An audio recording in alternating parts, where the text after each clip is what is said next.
Howdy folks, welcome to Bullish on Farming. Today's May 22nd and we've just turned our pigs out on their pasture rotation. Everything's just been built as you go. I've been so darn busy just putting up fences for cows. Still got more to do on the water line yet. And you know, I really just need to get a shade structure for these pigs to move mobile. It's probably just going to be an old hay wagon and just going to make it into a shade structure. The pastured paddock, which is more of a permanent style paddock, has fared really well for us. We had the pigs out here March 17th, and that's where they've occupied their stay, keeping the soil beneath their feet. This particular area has been overspent, but what can you do when you want to do pasture raised pigs? Next year we're going to try and integrate this field more so through the winter time, so they don't have to spend as much time in there.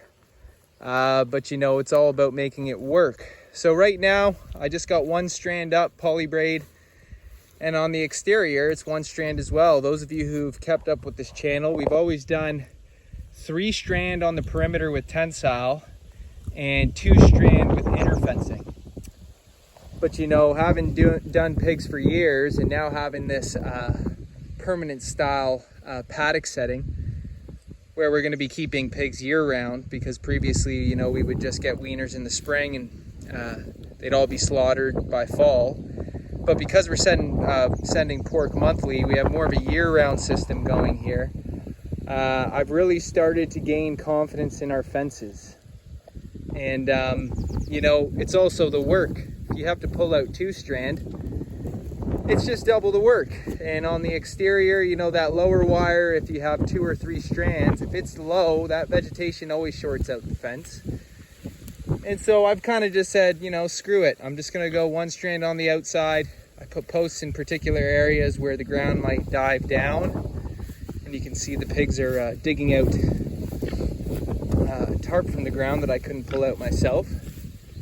And they dig up all types of stuff. I'm constantly picking up garbage on this farm because, you know, the previous owner just left garbage and it got grown over, and the pigs are doing the cleanup duty. So anyways, this first particular paddock, I'm not sure how long it's going to last.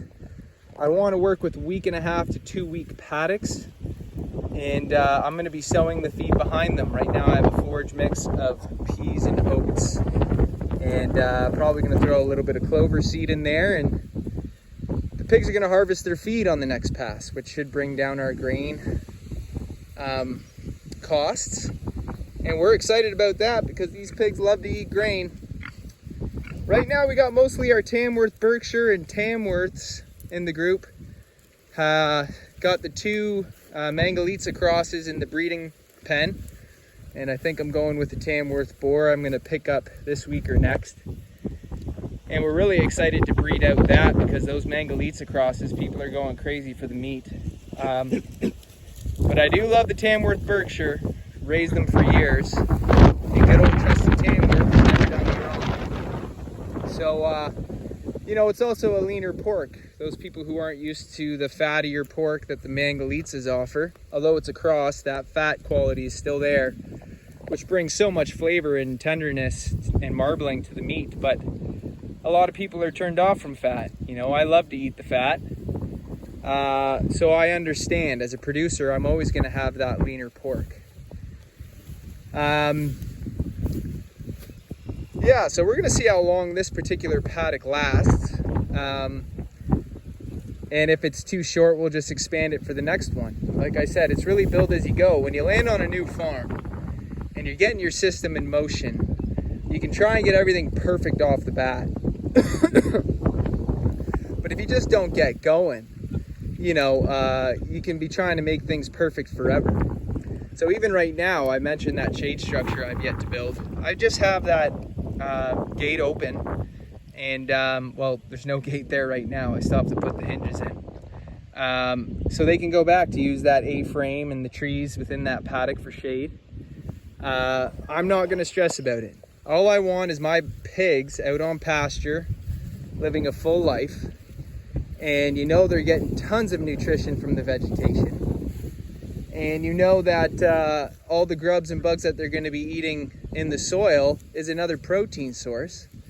Not to mention all the mineral intake, the sunshine, the wind, the rain, the elements. These animals did evolve in the wild after all. And I've always raised them in the forest, but that wasn't really going to work for us on this farm. There's an easement on the bush areas which don't allow livestock farming in them. And although that rubbed me the wrong way at first, you know, just doesn't matter. We're going to make it work.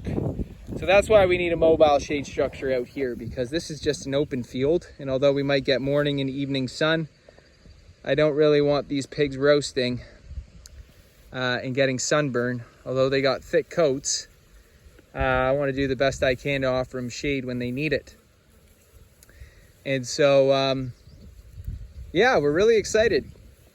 In our previous video, I had the cows here, and you know, this is the regrowth. We did a total graze. We had the cows on here May 1st, bit it right down.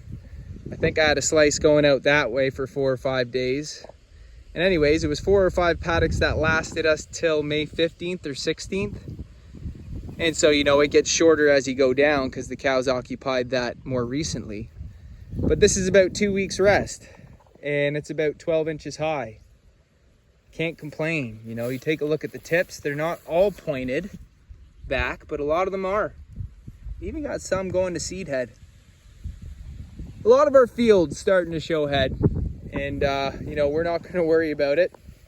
We're going to try and touch as many of the fields as we can as possible and bite off the tips, but those of you who've seen this channel, we don't really worry about the grass going to seed. We think that it's natural symmetry.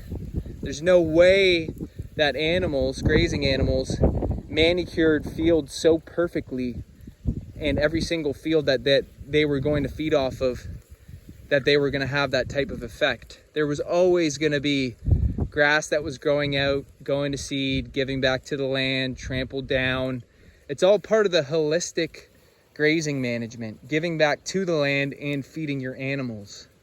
You know, what's available in your field isn't all for your animals. It's for the land. It's for the wildlife. It's for the microbial activity beneath the soil. And so, you know, if you're trying to just worry about feeding your animals, you're really only looking at one side of the coin. The other side being the sustainable organism that is nature, that is self-healing and self-regulating and requires both feedback from the animals, but also proper grazing so that it's not absolutely, so that everything isn't taken from it in one pass. But anyways, different strokes for different folks. That's how we like to do things here.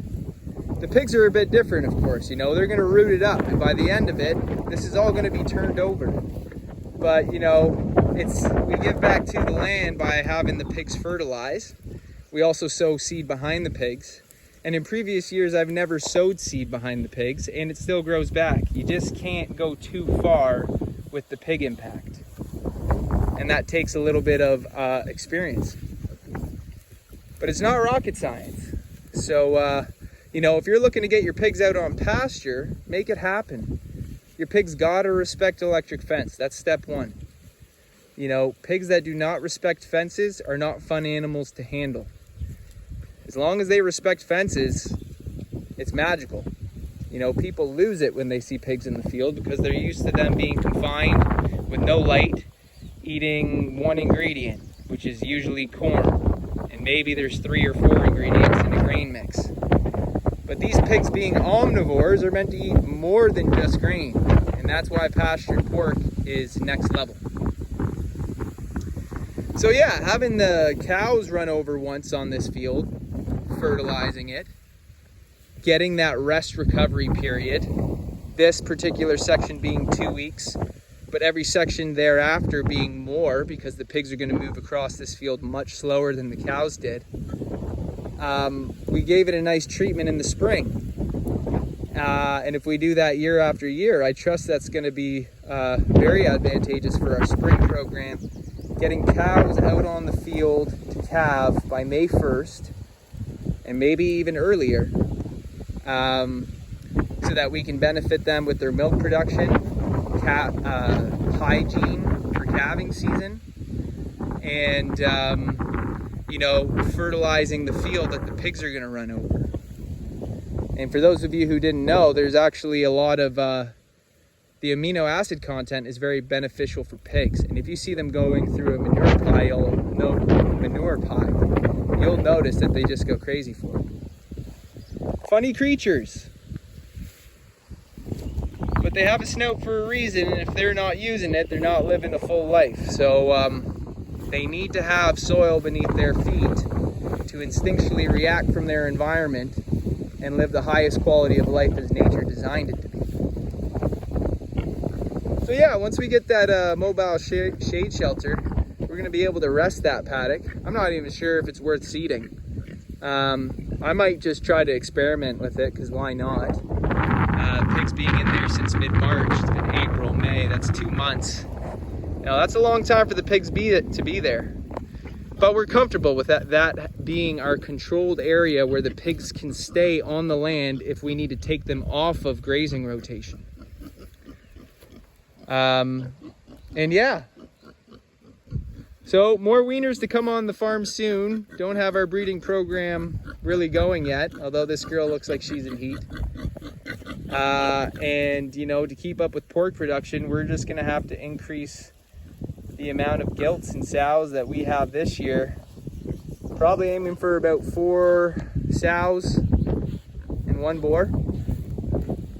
You know, if they both give 2 litters a year, we should be close to what we need to supply the demand we have for pastured pork. And that will bring down our costs significantly, because, you know, weaners, heritage pigs, around here, they go for around 150. And that's around a 40 pound, 50 pound piglet. So yeah, you know, the pigs are just retreating back to this gate because it's close to home, but it hasn't even been a few hours yet. We'll see how long this section lasts. Stay tuned, folks. I'd like to say thanks for stopping by, and God bless you all. I'll see you on the next one.